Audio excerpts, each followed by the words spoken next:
Before we begin today's analysis, a brief word. This channel exists to provide measured, thoughtful perspectives on financial markets. No hype, no guarantees. Just disciplined analysis for serious investors. If that approach resonates with you, consider subscribing. We publish research-driven content designed to help you think clearly during uncertain times. Now, let's examine what's happening in the silver market. 14 days? That's the timeline currently circulating through precious metals markets. 14 days until certain silver inventories may no longer meet industrial and investment demand at current withdrawal rates. This isn't sensationalism, it's arithmetic.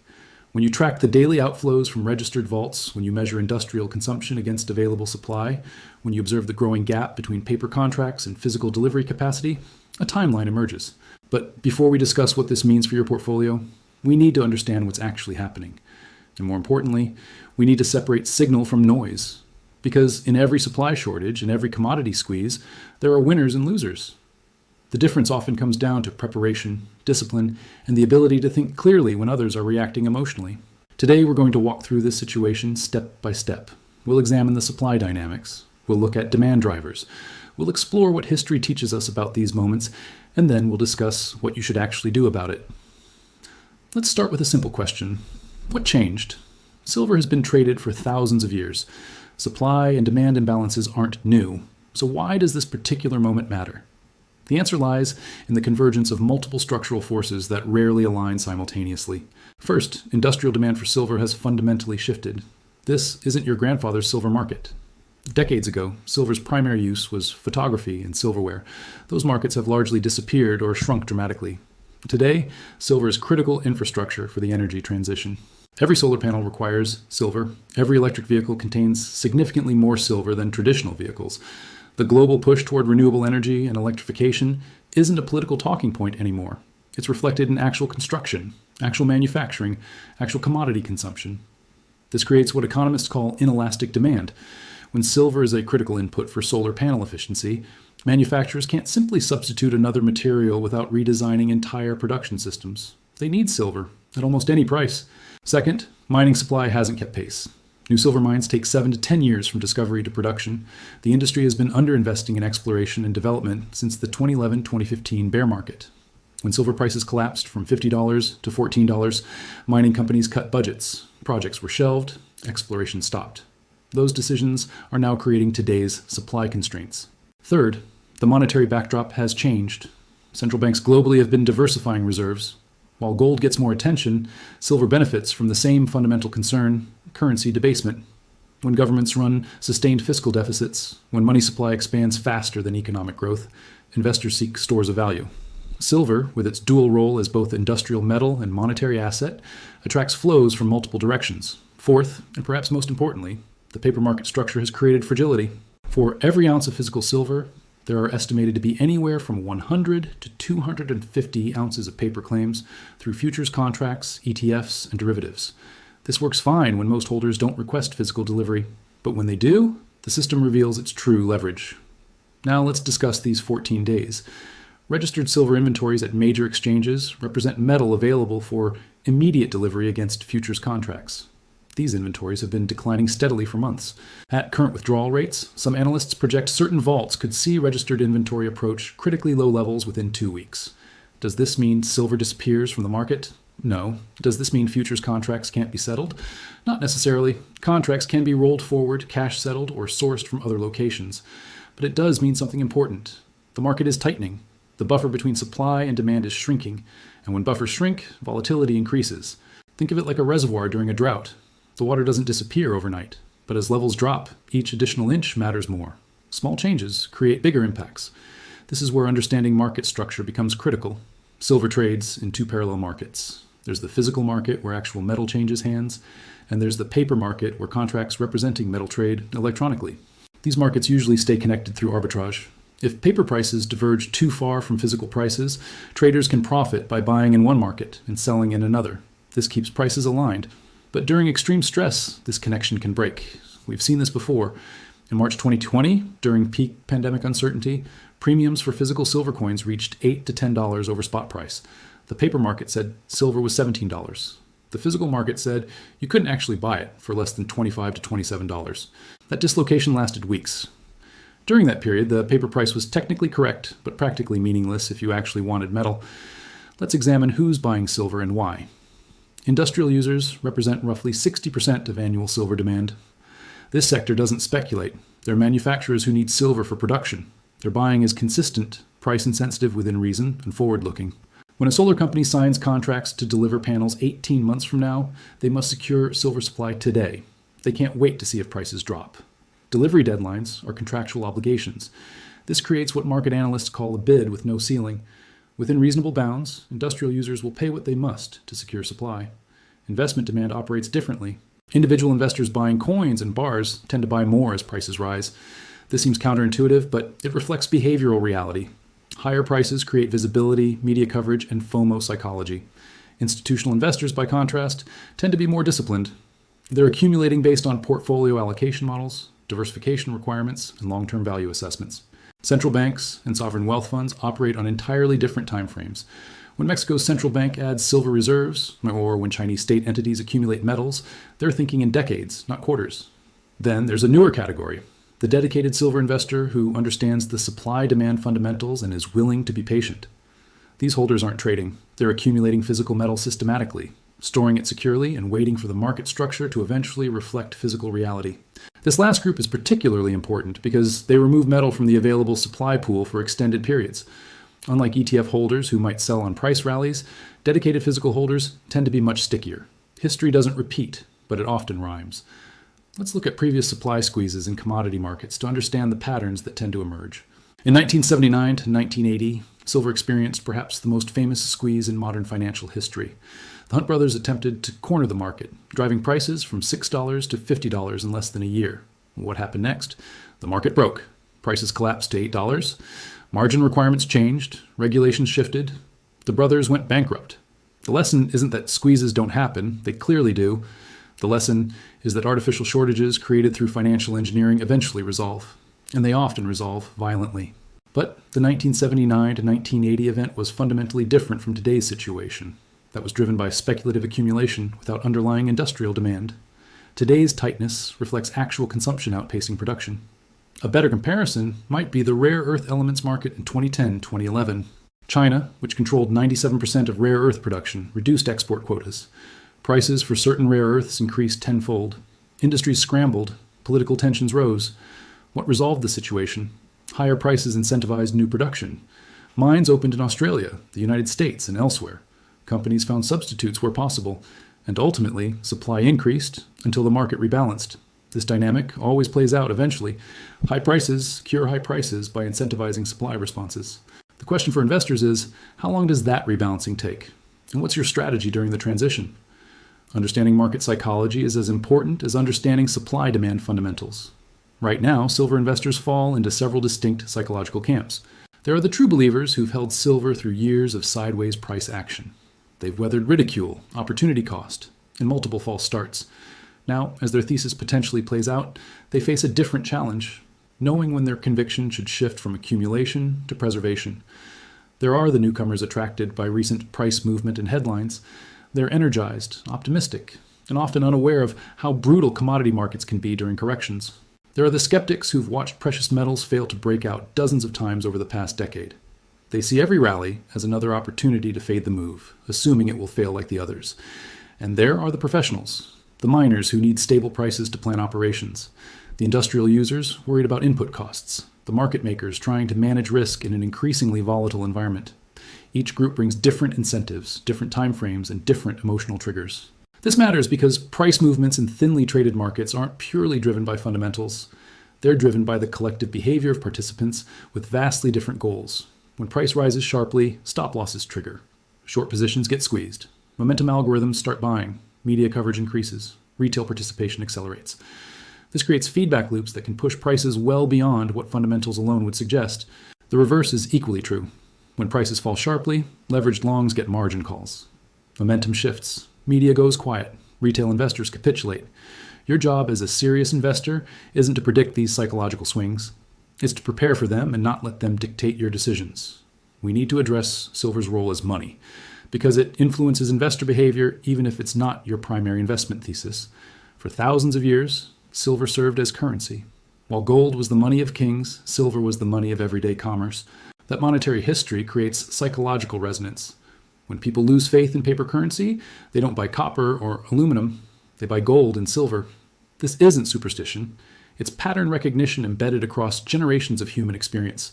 Today, no major economy uses silver currency. But the monetary premium persists in investor psychology. And during periods of monetary uncertainty, high inflation, currency instability, sovereign debt concerns, that premium expands. We're currently in such a period. Government debt levels in major economies are at peacetime records. Central bank balance sheets remain historically elevated despite some reduction. Inflation, while moderating from peaks, remains above stated targets in many regions. This backdrop keeps monetary demand for silver elevated even as industrial demand accelerates. The combination is unusual. Typically, strong industrial demand correlates with economic expansion and confidence in currencies. Monetary demand typically rises during economic weakness and currency concerns. Right now, we're seeing both simultaneously. This creates a bid structure where the market has support from multiple non-correlated sources. If industrial demand softens, monetary buyers provide support. If monetary concerns ease, industrial users maintain base demand. If you already hold silver, you face specific decisions. First, acknowledge where you are emotionally. After years of patience, or perhaps after recent rapid gains, it's natural to feel either vindication or anxiety about protecting profits. Neither emotion should dictate your strategy. Review why you bought silver initially. If your thesis was long-term supply-demand imbalance, has that thesis changed? If your goal was portfolio diversification, does your current allocation still serve that purpose?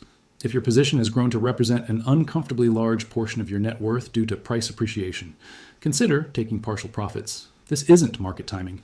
It's risk management. A useful framework: decide in advance what percentage gain or portfolio allocation triggers a rebalancing. Then execute that plan mechanically when the trigger hits. For example, if silver represents 5% of your portfolio and grows to 15%, you might systematically reduce back to 10%. This allows you to maintain meaningful exposure while locking in some gains. Second, understand the difference between your core position and your trading position. Your core position is metal you plan to hold regardless of price movements, barring a fundamental change in thesis. This should be physically held, properly stored, and mentally categorized as long-term insurance and value storage. Your trading position, if you have one, is metal you're willing to sell during rallies and potentially buy back during corrections. This requires active management, emotional discipline, and acceptance that you'll sometimes be wrong. Most investors should focus on the core position only.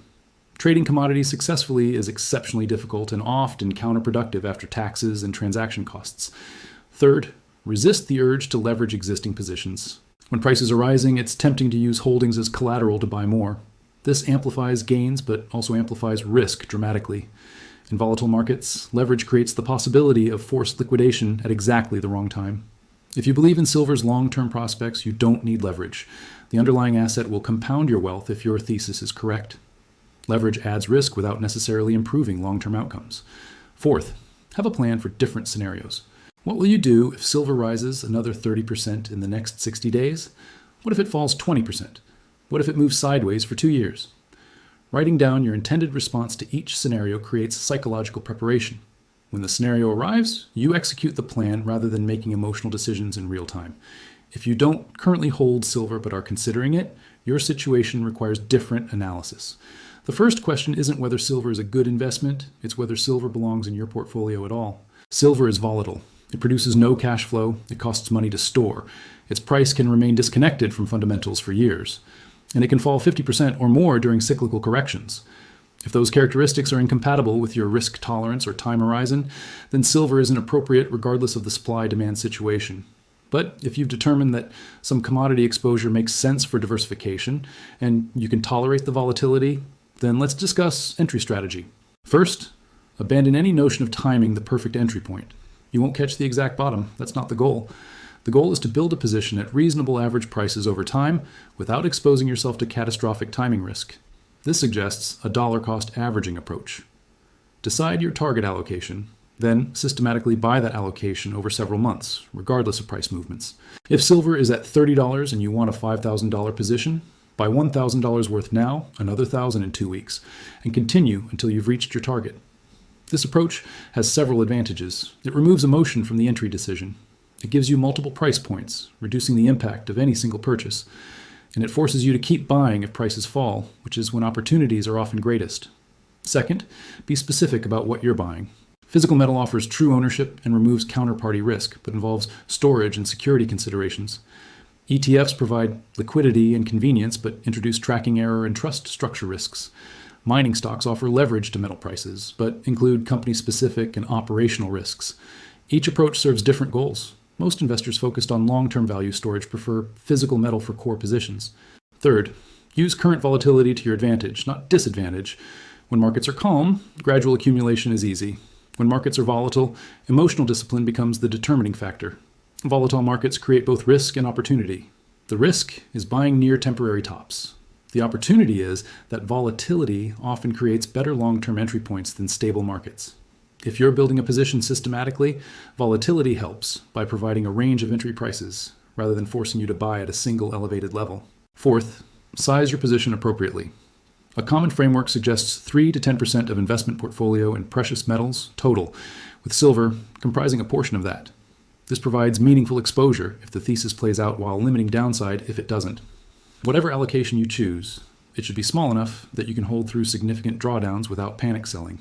We need to address leverage directly because it destroys more wealth in commodity markets than perhaps any other factor. Leverage amplifies everything. Gains become larger. Losses become catastrophic. And most importantly, leverage introduces timing risk into a position that didn't have it before. If you own physical silver without leverage, you can hold indefinitely. Price can fall 50% and you still own the same amount of metal. As long as your thesis remains valid, you can wait for recovery. But if you're leveraged, a 50% drawdown might trigger margin calls, forcing liquidation at the bottom.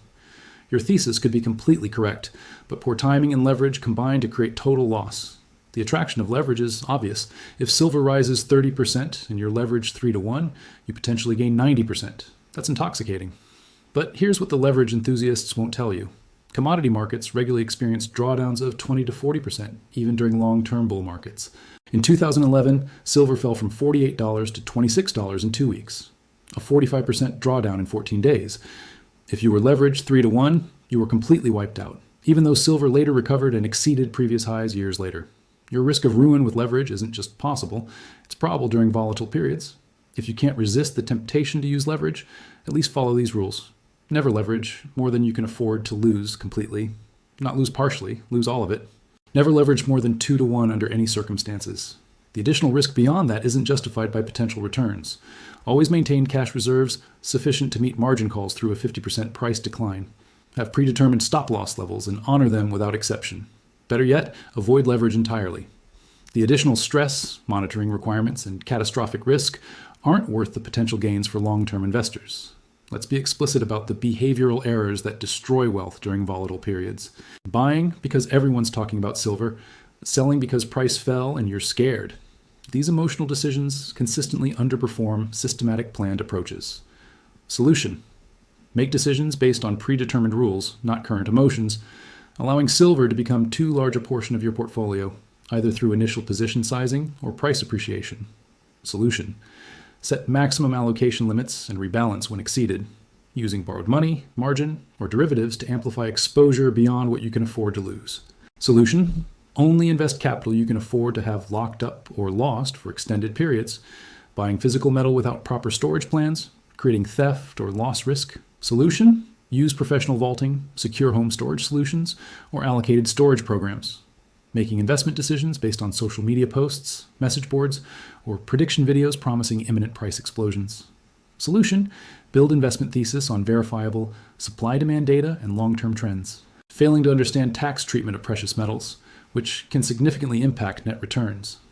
Solution: consult with tax professionals about the implications of buying, selling, and holding precious metals, treating silver as the only investment that matters, and ignoring diversification principles.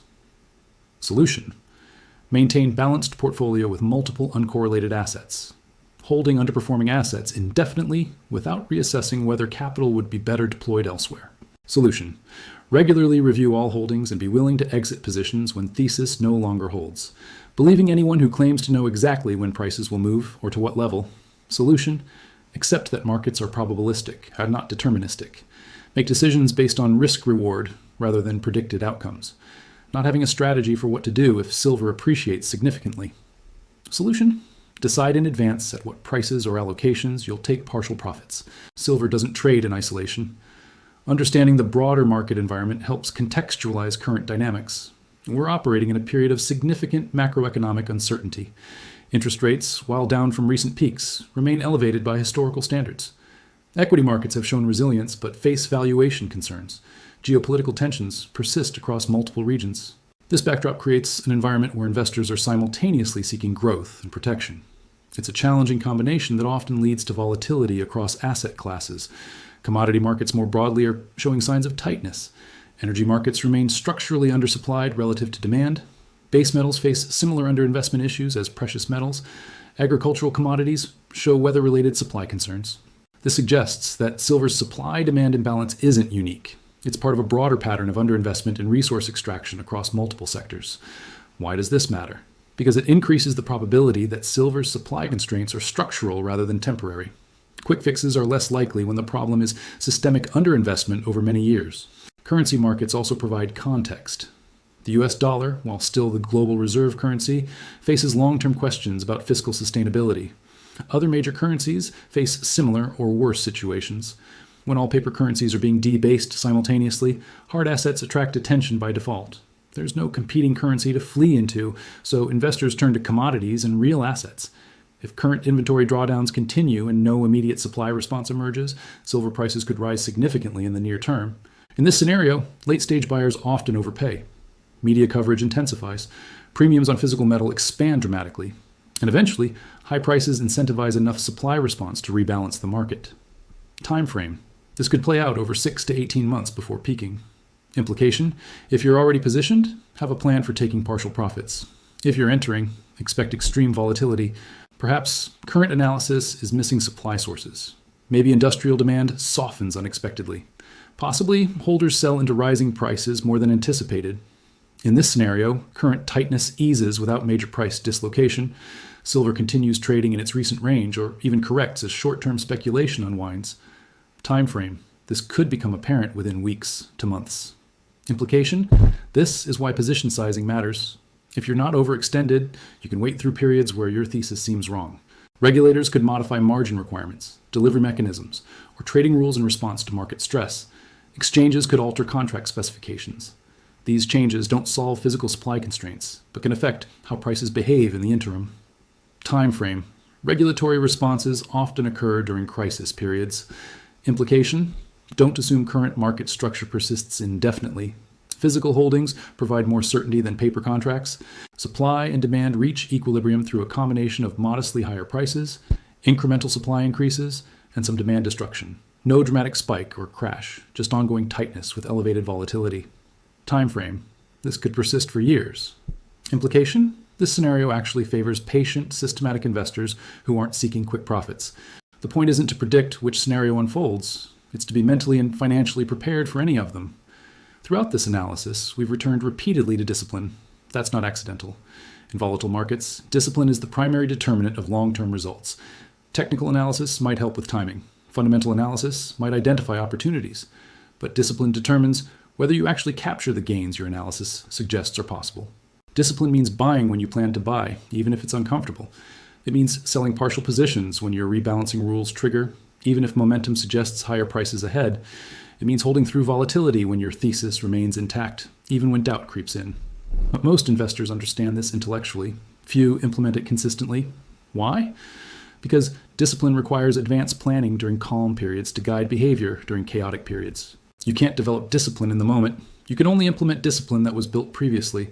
This means doing the unglamorous work now. Writing down your investment thesis, defining your target allocation, establishing rebalancing triggers, identifying your exit criteria.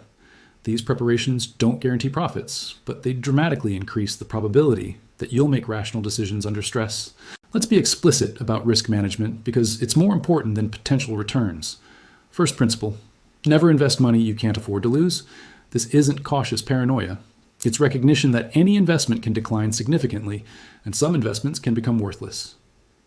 If you need money for essential expenses within the next several years, that money doesn't belong in volatile assets like silver. Second principle: diversification isn't optional. Even if you're highly confident in silver's prospects, concentration creates unnecessary risk. company-specific risk, commodity-specific risk, timing risk. All are reduced through diversification. A reasonable framework might include stocks, bonds, real estate, cash, and commodities in proportions appropriate to your goals and risk tolerance. Third principle, understand liquidity. Can you sell your holdings quickly if needed? Physical metal takes longer to liquidate than ETFs. Large positions move markets and incur higher transaction costs. Don't assume you can exit at current quoted prices, especially in volatile markets. Fourth principle, separate speculative and core holdings. Your core holdings are the foundation of long-term wealth building. They should be conservative, diversified, and aligned with your longest-term goals. Speculative positions are capital you're willing to risk for asymmetric returns. These should be small enough that total loss doesn't materially impact your financial security. Never conflate the two. What starts as speculation shouldn't migrate into core holdings simply because you're reluctant to take losses. We've covered a lot of ground. Let's synthesize the key points. The silver market is experiencing genuine supply-demand tightness. Current inventory levels at certain exchanges are declining toward concerning thresholds. Industrial demand continues growing, while mining supply remains constrained. These fundamentals are real. They're not hype or manipulation. They represent structural shifts that will take years to fully resolve. But fundamentals and price movements don't always align on your preferred timeline. Markets can remain irrational longer than you can remain solvent, as the saying goes. Your opportunity, and your challenge, is to position appropriately without overextending. If you hold silver, maintain discipline. Have a plan for both continued strength and unexpected weakness. Don't let recent gains create complacency or greed. If you're considering silver, understand that you may be entering during a period of elevated volatility. That's not necessarily bad, but it requires appropriate position sizing and emotional preparation. For everyone, remember that this is one asset class among many. Silver isn't your financial savior. It's a tool for diversification, inflation protection, and portfolio resilience. The next weeks and months will likely bring volatility. Prices may surge. They may correct sharply. Media coverage will probably intensify. Social media will be filled with predictions, both euphoric and apocalyptic. Your job is to filter signal from noise, to execute your plan, to avoid the behavioral mistakes that destroy wealth during volatile periods. This isn't easy. If it were, everyone would be successful. But it is simple. Plan carefully, execute consistently, maintain discipline. The investors who succeed during periods like this aren't the ones who perfectly time entries and exits. They're the ones who survive with capital intact to participate in long-term trends. Be that investor. Not through luck or perfect foresight, but through preparation, discipline, and rational risk management. The 14-day timeline we discussed at the beginning, whether it proves accurate or not, represents something important. It represents the market's recognition that supply and demand are no longer comfortably balanced, that the buffer that previously absorbed temporary mismatches has thinned. This creates both opportunity and risk, often simultaneously. Your responsibility is to approach this environment with seriousness and preparation, to make decisions based on analysis rather than emotion, to size positions appropriately for your personal situation, and to maintain the discipline necessary to execute your strategy through volatility. There's no guarantee that silver prices will rise significantly from here. There's no certainty that current supply constraints will persist. Markets are complex, and multiple variables influence outcomes. But if you've done the work, if you understand why you hold or don't hold silver, if you've sized positions appropriately, if you've planned for multiple scenarios, then you're prepared regardless of what happens next. That preparation is the real edge. Not prediction, but preparation. Not certainty about the future, but readiness for multiple futures. Not hope for quick wealth, but commitment to disciplined wealth building over time. If you take nothing else from this analysis, take this. Success in volatile markets comes from controlling what you can control. You can't control silver prices. You can't control market structure. You can't control global supply chains or industrial demand, but you can control your position size, your entry strategy, your risk management, your emotional response to volatility, your commitment to executing your plan. Control what you can control, accept what you cannot, and build wealth systematically through disciplined implementation of sound principles. That's the path forward, regardless of what happens in the silver market over the next 14 days, 14 months, or 14 years. Stay disciplined. Stay rational, and stay focused on long-term preparation rather than short-term prediction. Thank you for your time and attention. We'll continue monitoring these developments and sharing analysis as the situation evolves.